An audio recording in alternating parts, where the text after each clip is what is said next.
Trump, on vient de l'entendre, assume sa stratégie d'asphyxie de l'Iran. Oui, asphyxie économique qui repose sur un blocus des ports iraniens. Et force est de constater qu'il fonctionne. Téhéran perd énormément d'argent, faute de pouvoir exporter son pétrole.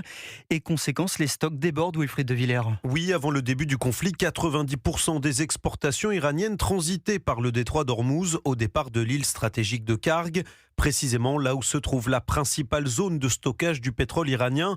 Elle arrive aujourd'hui à saturation, explique Thierry Brosse, spécialiste des questions énergétiques. Ils vont pouvoir, pendant quelques jours encore, mettre du pétrole dans ces réservoirs. Et quand ces réservoirs seront complètement pleins, il n'y a pas d'autre solution que de baisser la production de l'équivalent de ce qui étaient les exportations. Conséquence, Téhéran cherche par tous les moyens à gagner du temps, réhabilitant d'anciens sites de stockage, tentant aussi d'expédier son brut par voie terrestre vers la Chine.